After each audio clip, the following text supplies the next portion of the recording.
cold hospital bench felt as hard as stone beneath Sophia as she sat, her arms wrapped tightly around her frail body. The dim fluorescent lights overhead flickered slightly, casting eerie shadows across the white walls, making the entire place feel colder than it already was. Her fingers trembled as she unfolded the piece of paper in her hands, her eyes scanning the numbers again and again as if they would suddenly change. $1,000. That was the price of saving her mother's life. A choked sob escaped her lips as she looked through the glass partition that separated her from the ICU. Inside, her mother lay motionless on the hospital bed, her face pale, her breathing shallow. The machines beside her beeped rhythmically, a cruel reminder that her time was running out. She had always been strong, always found a way to keep going, but now she had nothing left. No more favors to call in, no more options to explore. A nurse walked past her, sparing her a sympathetic glance before disappearing down the hall. But sympathy didn't pay hospital bills. Tears blurred Sophia's vision as she clutched the paper in her hands so tightly it crumpled. She had spent the entire day running around the city, knocking on doors, pleading for help. First, she had gone to her employer at the tiny diner where she worked double shifts, wiping tables and serving greasy plates of food to customers who barely acknowledged her existence. "Please, Mr. Gordon," she had begged, her voice cracking. "I just need an advance, anything. I'll work extra hours. I don't care how long it takes to pay it back." The middle-aged manager had sighed, shaking his head. "I wish I could help you, Sophia. But we're struggling ourselves. I can't afford to pay you early." She had walked out of the diner with her head down, feeling even more hopeless than before. Then she had tried the bank. She had stood in line for an hour only to be told the same thing she already knew: no credit, no loan. "Do you have any assets?" the teller had asked, not unkindly. "No." "Collateral?" She had shaken her head. "I'm sorry, miss." She had left the bank with her shoulders slumped, fighting the urge to cry right there on the sidewalk. As a last attempt, she had gone to Mr. Patel, the kind shopkeeper who had once let her take groceries on credit when she and her mother had nothing. He had listened to her, his weathered face full of sadness, but in the end he had sighed. "Sophia, if I had the money, I would give it to you in a heartbeat," he had said, reaching out to pat her hand. "But my own family is struggling right now." She had nodded, forcing a smile, even as her chest burned with the weight of rejection. And now here she was, sitting in the hospital with a piece of paper that might as well be a death sentence. The doctor's words were played in her head. Without the surgery, she won't make it. Her mother had been everything to her. She had worked herself to the bone to provide for Sophia, even when it meant skipping meals just so her daughter could eat. She had been the kind of woman who gave more than she ever received, who smiled through pain, who never once let Sophia feel like they were poor. And now she was slipping away. A sob racked Sophia's chest as she buried her face in her hands. It wasn't fair. She had never asked for much in life, never wanted riches, never dreamed of extravagant things. All she wanted was a chance to save the only person who had ever loved her unconditionally. She pulled out her phone, her fingers trembling as she scrolled through her contacts, searching for someone, anyone who could help her. But she already knew the answer. There was no one. Her bank account had exactly $27.43, not even enough to buy a proper meal, let alone pay for surgery. Hopelessness settled over her like a suffocating fog, thick and unrelenting. And then a thought crept into her mind, one she had pushed away every time it surfaced. She squeezed her eyes shut, shaking her head. No, she couldn't. But as she opened them again, her gaze landed on her mother's frail body through the glass window. The sound of the machines monitoring her vitals beeped steadily, yet each beep felt like a ticking clock counting down the seconds to the inevitable. Sophia swallowed hard, her hands trembling as she unlocked her phone and opened the browser. Her breath hitched as she typed the words into the search bar. "Sell virginity for money." Her stomach twisted as she stared at the results. She had heard of women doing this before, desperate women, broken women. She had always thought, I would never do that. But desperation had a way of breaking even the strongest souls. Her hands felt clammy as she clicked on a forum. The posts were crude, filled with men making offers, negotiating like it was some business deal rather than a woman's dignity. A wave of nausea hit her. Could she really do this? Could she really sell the last shred of innocence she had left to save her mother's life? Her mind screamed no, but her heart whispered something else. What choice did she have? She couldn't let her mother die. Swallowing her shame, she typed out the message, her fingers shaking with every keystroke. $500. I need it urgently. No strings attached. She hesitated before pressing send, a lump forming in her throat. Once she did this, there was no turning back. She closed her eyes, picturing her mother's warm smile, the way she used to hum while cooking, the way she kissed Sophia's forehead when she was little. This was for her. She took a deep breath and pressed send. A single tear slipped down her cheek. The moment the message was sent, her hands clenched around her phone so tightly her knuckles turned white. And then she waited. Her stomach churned with dread. But the worst part of it all? For the first time that day, she had hope. The reply came faster than she expected. Sophia had been sitting on the edge of her bed in the tiny apartment she shared with her mother, staring at the screen, her heart pounding. Her stomach twisted as she read the message. Send me your location. Her fingers hovered over the keyboard. Was she really going to do this? She looked at the medical bill lying beside her, the glaring numbers burning into her mind. Her mother's frail, unconscious body flashed before her eyes, and suddenly she wasn't just a scared girl anymore. She was a daughter who had run out of time. With a deep breath, she typed back. Fine, 8 p.m. Your place or mine? Mine. A car arrived at precisely 7:45 p.m. It wasn't a flashy sports car, but something sleek, dark, and intimidating. The driver, an older man in a suit, didn't say much.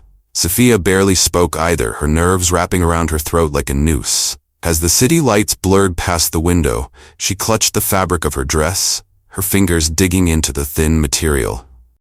The reality of what she was about to do felt suffocating, but she couldn't back out now. The car stopped in front of an imposing skyscraper so tall it seemed to disappear into the night sky. The doorman opened her door, offering a polite nod as she stepped onto the marble pavement. Her legs felt unsteady as she entered the building. The lobby was extravagant, polished floors, massive chandeliers, a fountain that trickled softly in the corner. It smelled of wealth, of a life she had never belonged to. The elevator ride to the top floor was silent, agonizing. The doors slid open with a soft chime, revealing a penthouse that was more breathtaking than anything she had ever seen. The living room stretched out before her, floor-to-ceiling windows showcasing the dazzling cityscape below. A fireplace crackled in the corner, casting golden light across the expensive leather furniture. But it wasn't the luxury that made her breath hitch. It was him. Adam Carter stood by the window, his hands in his pockets, his posture relaxed yet commanding. He was tall, broad-shouldered, and devastatingly sharp in a crisp black suit. His presence was magnetic, suffocating. He turned when he heard her footsteps, his gaze locking onto hers. "You're late." His voice was deep, smooth, completely unreadable. She swallowed hard, gripping her purse tightly. Traffic. Adam's eyes flickered over her, analyzing, measuring. There was no lust in them, no immediate hunger, just cold calculation. "You don't belong here," he said finally. She flinched. She already knew that. Still, she took a step forward, her heart hammering against her ribs. "Do you have the money?" she asked, her voice barely above a whisper. Adam didn't answer right away. Instead, he walked over to the bar in the corner, pouring himself a drink. The sound of ice clinking against the glass echoed in the heavy silence. Finally, he placed his glass down and pulled 5 crisp $100 bills from his wallet, setting them on the sleek glass table between them. "There it is," he said. "Take it."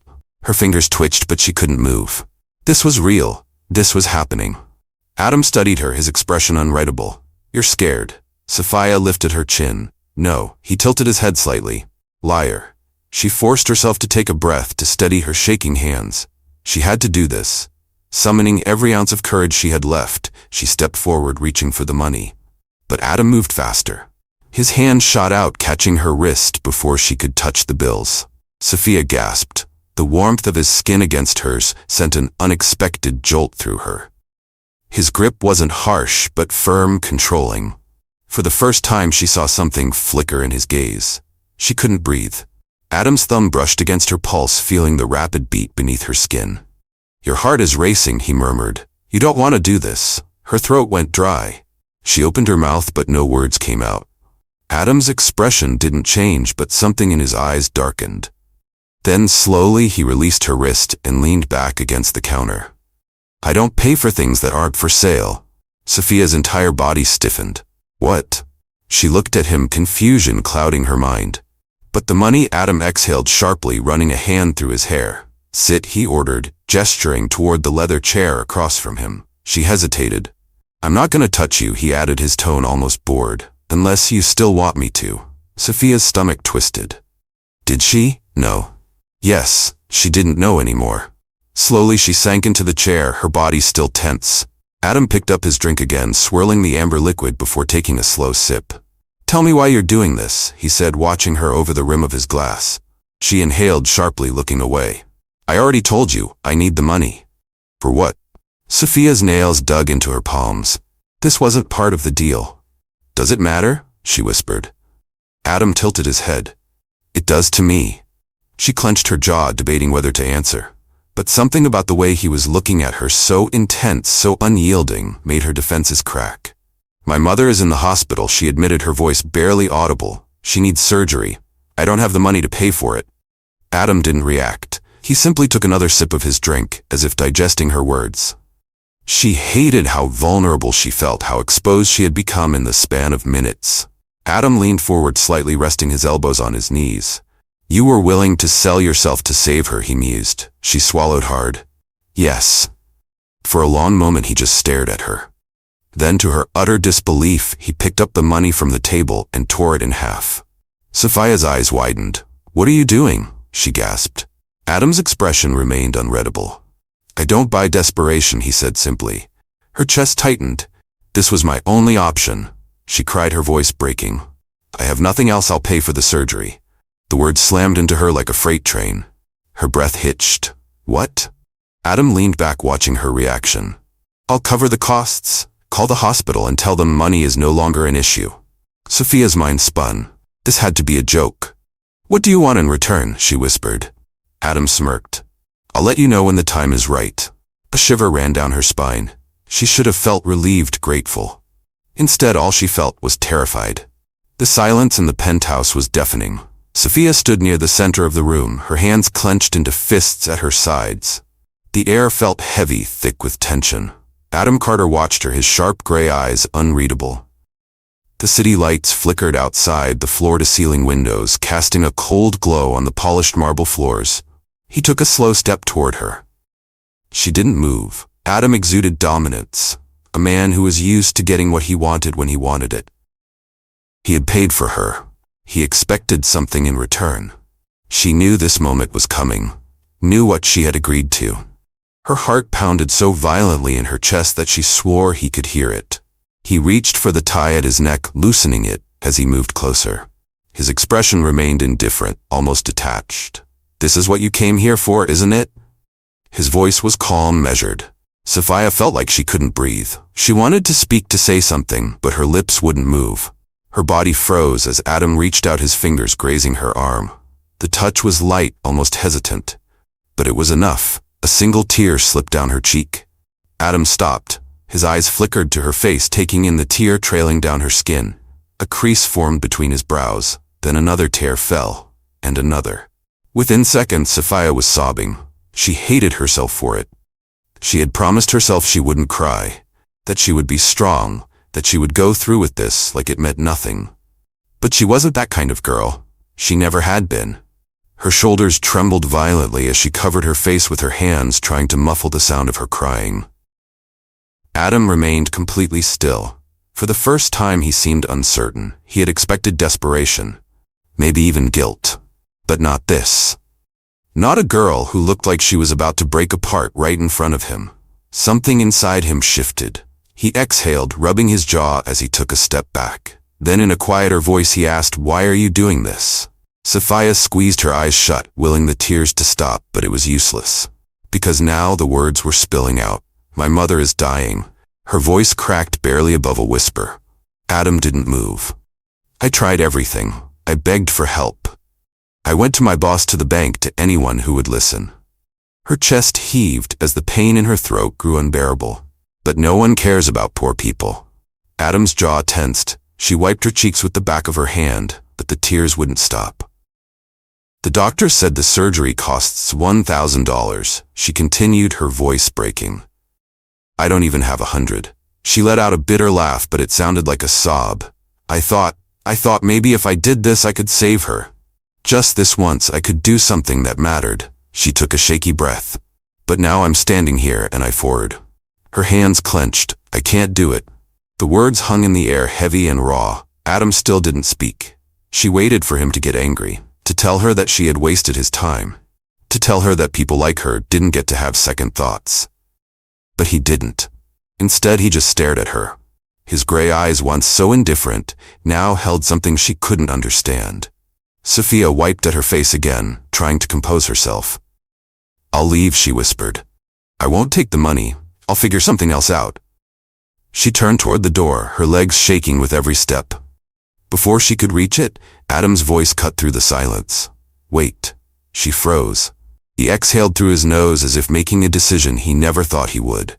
I'll pay for the surgery. Sophia's breath caught in her throat. Slowly she turned to face him. What? Adam tilted his head slightly, his expression impossible to read.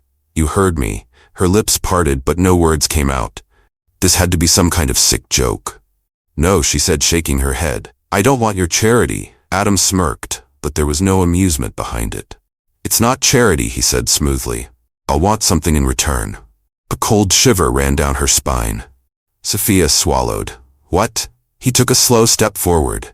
I'll tell you when the time is right. Her heart skipped a beat. The uncertainty terrified her more than anything. A man like Adam Carter never did anything for free. But her mother's life was hanging by a thread, and he was offering her only chance to save her. The words tumbled out before she could stop them. Okay.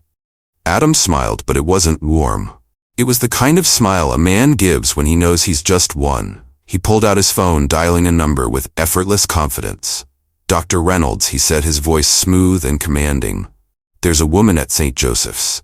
She needs immediate surgery. I want the best surgeons, the best care, and I want it done now. Sophia watched, her breath shallow. It took him less than a minute. When he hung up, he slipped his phone back into his pocket.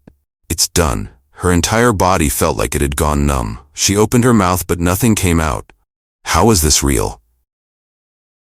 Her mother was going to live. Because of him. Sophia felt like the world had shifted beneath her feet. She stared at him, her chest tightening. I don't understand, she whispered. Why are you doing this? Adam watched her for a moment, then tilted his head slightly. Because you interest me. Her breath caught. That was not the answer she had expected. She swallowed, her throat dry. And what happens next? She asked hesitantly. Adam's smirk returned, but this time there was a glint of something dangerous in his eyes. I suppose we'll find out. The room suddenly felt smaller.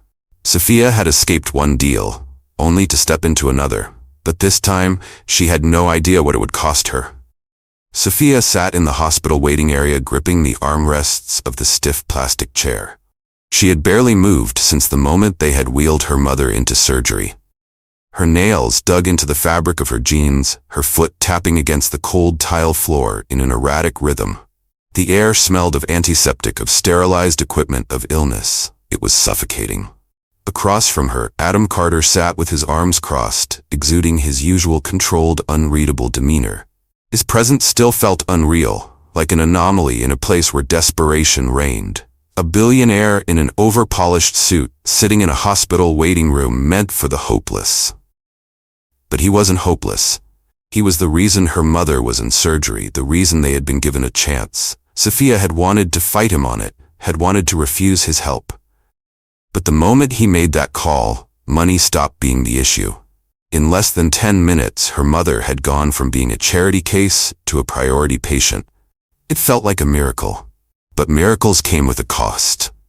She stole a glance at Adam, who was staring at his phone, scrolling through something without any hint of emotion. He hadn't told her what he wanted in return. He had simply said, I'll let you know when the time is right. A chill ran down her spine. She had made a deal with the devil, but for now, she had hope. For the first time in days, she let herself believe that her mother was going to survive. The clock on the wall ticked away the minutes. The waiting room emptied and refilled as nurses came and went, whispering updates to other families. Some left in relief, others in despair. Sophia sat frozen, waiting for the moment her name would be called. The second the doors opened and the doctor stepped out, she shot to her feet. Her breath caught in her throat as she searched his face for an answer. But the doctor's expression was unreadable. Her stomach twisted. She took a step forward, her fingers clutching the edges of her sweater. "How is she?" The doctor sighed, his face tight with exhaustion. "The surgery was complicated," he said carefully. "There were difficulties." Sophia's entire body locked up. "What do you mean?" Her voice trembled. The doctor hesitated. "Her condition was worse than we initially thought. The internal damage much." He stopped himself. "We did everything we could." "No." Sophia's head started shaking before he even finished his sentence. "But she's okay?" She interrupted, her voice rising. "She made it, right?" The doctor didn't respond immediately, and in that silence, her world began to crumble. Her breath hitched. "No," she whispered. The doctor's gaze softened. "I'm sorry." Sophia staggered back, her vision going blurry. The walls of the hospital seemed to tilt, closing in around her. No, no, no. Her mother was supposed to survive. The surgery was supposed to save her. Adam had paid for the best doctors, the best treatment. This was supposed to fix everything. Her legs gave out. She would have collapsed onto the floor if strong hands hadn't caught her. Adam. She barely registered the warmth of his grip as he steadied her, his hold firm and unyielding. But it didn't matter. Nothing mattered anymore. A broken sob tore through her chest as she clutched at his jacket, breaking down completely. She wasn't even sure how she ended up on the floor, curled into herself as waves of agony crashed over her. Her mother was gone. The one person in the world who had loved her unconditionally, who had protected her, who had given her everything even when she had nothing. Gone. Sophia didn't know how long she cried. She only knew that Adam never let go. He didn't say anything, didn't tell her to stop crying or that everything would be okay. He just stayed. The days after the funeral felt empty. Sophia went through the motions, waking up, breathing, existing, but none of it felt real. She had lost count of how many times she had woken up thinking it had all been a nightmare, only to find herself alone in an apartment that felt hollow without her mother in it. Adam handled everything. The funeral, the hospital paperwork, the legal documents. She didn't ask him to. She didn't have the strength to care. She barely even spoke to him. But he never left. Every day he checked on her. Every day he made sure she ate even when she refused. And when she finally broke, when the grief became too much and she collapsed in his arms again, sobbing uncontrollably, he held her. And for the first time since her mother had died, she didn't feel completely alone. A week after the funeral, Adam took her somewhere. Sophia didn't ask where. She didn't care.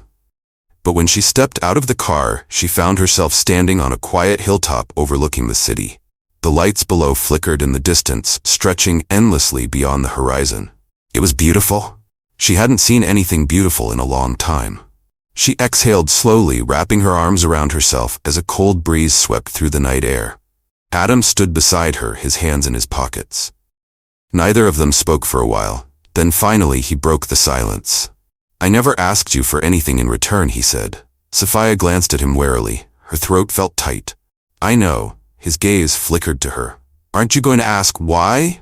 She shrugged. "I figured you'd tell me when you were ready." Adam let out a soft laugh, but there was no amusement in it. He studied her for a moment, then he pulled something out of his pocket. Sophia blinked. A small, velvet box. Her breath caught. She turned to him, her chest tightening. "What is that?" Adam exhaled. "Something I never thought I'd give to anyone." Slowly he opened the box. A ring. Sophia's mind went blank. She stared at it, her heart pounding. She looked up at him, her pulse racing. "What are you doing?" Adam's expression softened just barely. "I don't want you to just survive, Sophia." His voice was quiet, careful. "I want you to live." Sophia's breath shook. "I want you," he continued. "Not as a debt, not as a deal." He took a slow step closer. "As my wife." Tears burned at the back of her eyes. This wasn't real. This couldn't be real. Her voice wavered. "Why?" Adam reached out gently, tucking a strand of hair behind her ear. "Because for the first time in years," he murmured, "I feel something." His thumb brushed against her cheek, catching a stray tear. "And I don't want to lose it." Sophia inhaled sharply. her entire world tilted.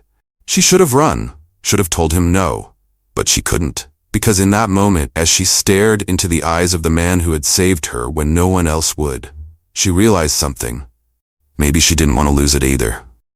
Days passed, and Sophia could feel herself unraveling. The numbness from her mother's death had started to wear off, and with it came a deep, aching emptiness. Every corner of her small apartment seemed to echo with the absence of her mother. Every room once filled with laughter and comfort now felt cold, hollow. The laughter that had once brightened her life was now nothing but a distant memory. She hadn't left the apartment much in the past few days, too tired, too broken to face the world outside. She hadn't spoken to many people, either, other than Adam, who despite everything had stayed with her. He was the one constant in her life now. She hadn't expected him to stick around after paying for her mother's surgery. It wasn't as if they had some kind of romantic connection. She had been desperate. He had offered to help, and she had taken it reluctantly, but gratefully. Yet there he was, checking in on her daily, helping with the funeral arrangements, ensuring that she ate even if it was just a little. Sophia had tried to reject his care. She didn't want to need anyone, especially him. He was a billionaire, a man used to getting whatever he wanted with the snap of his fingers. She wasn't like him. She wasn't the kind of woman who had anything to offer someone like him. But the truth was, she was lost. She wasn't even sure why he continued to reach out to her. It was a Wednesday evening when he showed up at her door again. The weather was cooling, the city bathed in the soft golden light of the setting sun. "Sophia, come on," he said gently, standing on the threshold with an outstretched hand. "You need some air." She hesitated, glancing back at the apartment, at the bed that had become her refuge since her mother passed. She hadn't had the strength to step outside in days. "I'm fine." Adam stepped inside, his presence large and encompassing. He had been a quiet source of strength, a pillar in the storm of grief. "No, you're not," he said, his tone kind but firm. "You've been hiding from the world. You need to get out, breathe. I'm not going to leave you alone." Sophia looked up at him, her chest tight with a mixture of frustration and an aching need. She didn't want to be weak, didn't want to burden him. But Adam was relentless, and there was something in the softness of his voice, in the way he looked at her, that made her feel like maybe she didn't have to face this alone. "Okay," she murmured. He smiled softly, the kind of smile that reached his eyes, and extended his hand once more. "Come on. I know the perfect place." She took it without thinking.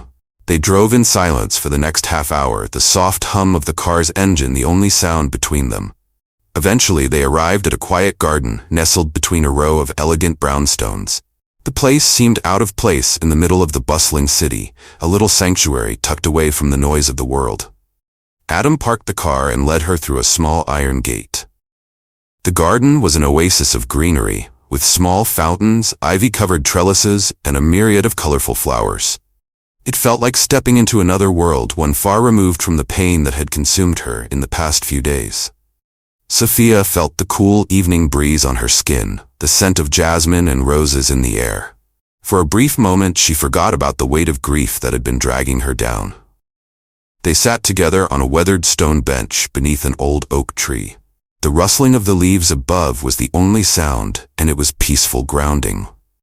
"I know you've been trying to push me away," Adam said, breaking the silence after a few moments. His voice was calm, but there was an intensity in it that made her look at him. "But you don't have to do this alone, Sophia." She swallowed, looking away for a moment. She had tried to push him away, but he had never let her. He had never once pulled back, never once stopped trying to help her heal. She didn't know why. She had nothing to give him, nothing to offer but her grief, her pain. Yet he was here day in and day out, carrying her burdens with her. "I'm not pushing you away," she whispered. "I just..." She paused, looking down at her hands. "I don't know how to let you in. Not after everything that's happened." Adam turned toward her, his gaze soft but unwavering. "You don't have to know right now. You just have to let me be here." Sophia blinked, feeling a lump form in her throat. She had spent so much time hiding from the world, so much time thinking she could handle everything on her own. But sitting here with Adam in the quiet of this garden, she realized how wrong she had been. She couldn't do this alone. She couldn't carry this weight by herself. Why are you still here, Adam? Her voice was thick with emotion. I'm nothing. I have nothing. Why do you keep coming back? Adam was quiet for a long moment. The air around them seemed to still as he looked at her, really looked at her.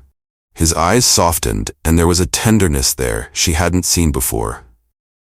Because I see you, Sophia, he said quietly. I see the strength in you, even when you can't see it yourself. I see the woman who loves her mother so fiercely that she would sacrifice anything, even herself, to save her. I see the woman who is hurting, yes, but who is also brave, who is fighting even when everything feels lost. Sophia's heart ached at his words. She had never thought of herself that way. She had never seen the strength he saw in her. She opened her mouth to say something, but before she could, Adam leaned closer, his voice dropping to a whisper. I don't want you because of what you can give me, Sophia. I don't want you for your body or your beauty or anything like that. I want you because of your heart. Her breath caught in her chest. I want your heart.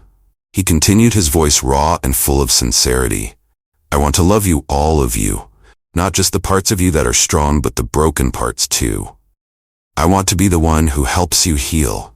I want to be the one who stands by your side, no matter what. Tears welled up in her eyes and she turned her face away, trying to hide the way her heart was racing. She had never heard words like that before, not from anyone. Adam reached out gently, turning her chin so she was facing him. His touch was gentle but firm, and when she met his gaze, she saw something there, a certainty, a conviction. Sophia, he said softly, I love you. Sophia felt a shiver run through her. I love you, and I want to spend my life with you. I want to be your partner, your equal. I want to build a future together. Will you marry me? The world seemed to stop. The words hit her like a wave, and for a moment she couldn't breathe. This was real. She stared at him, her heart pounding so hard she thought it might burst. Adam was offering her everything, his love, his future. She had always been alone. She had always carried the weight of the world on her shoulders. But in that moment, as she looked into his eyes, she realized something. Maybe, just maybe, it was time to let someone else carry the weight with her. Sophia didn't speak right away. Her mind was spinning, her heart racing. But deep down, she knew the answer. She had always known. Yes, she whispered, her voice thick with emotion. Yes, Adam. I'll marry you. He smiled, his eyes lighting up in a way that made her chest tighten with love. Without another word, he pulled her into his arms, holding her close as the world around them seemed to fade away. In that quiet garden beneath the shade of the old oak tree, Sophia found something she hadn't had in years: peace. And with it, a new beginning. Sophia sat at the edge of their bed, the sunlight filtering through the window, casting a warm glow on the room. The past few months felt like a blur, a whirlwind of pain, hope, and unexpected turns. She had been through so much: her mother's illness, her desperation, the deal she had made with Adam, the grief of losing the one person who had meant everything to her. Yet in all that darkness, she had found something she never thought possible. Love. Not the kind of love she had once believed she had to sell herself for.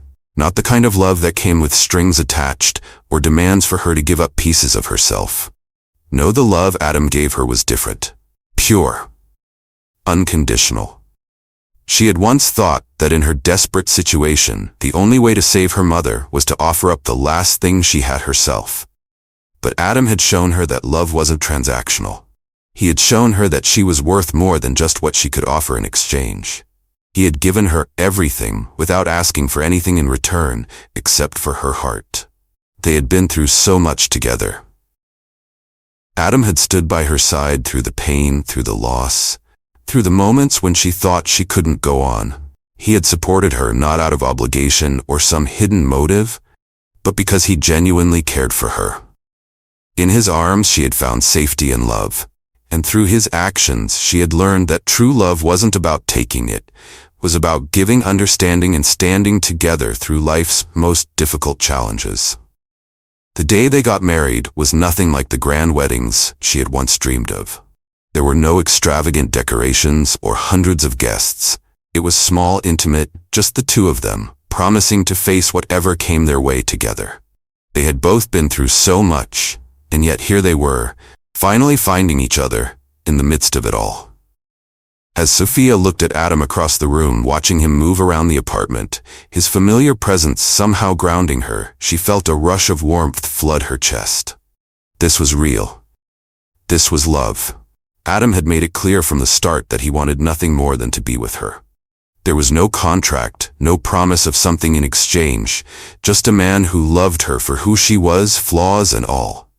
For the first time in her life, Sophia felt seen, not for her circumstances or her sacrifices, but for her heart. When they exchanged vows that day, it wasn't about fulfilling some kind of deal, it was about destiny. It was about two people finding each other against all odds, two souls that had crossed paths when the world seemed dark, only to light each other's lives in ways they never expected. "I love you," Adam had said, his voice thick with emotion as he held her hands, looking into her eyes, as if she were the most precious thing in the world. "Not because of what you've done or what you've sacrificed. I love you because you're you. And that's all I've ever wanted." In that moment, Sophia felt her heart open in a way it never had before. She realized that she had been running from love for so long, convinced that she wasn't worthy of it. But Adam had shown her that she didn't need to be perfect. She didn't need to sell herself to prove she deserved to be loved. When she said "I love you too," the words came from the deepest part of her soul. They weren't just words. They were a promise that she would stand by him just as he had stood by her, no matter what the future held. They didn't marry out of obligation. They married because they had found something real, something worth fighting for. And as they walked hand in hand into their future, Sophia finally understood the truth. She was loved. She was enough. And for the first time in her life, she was truly, completely happy. This was her happily ever after.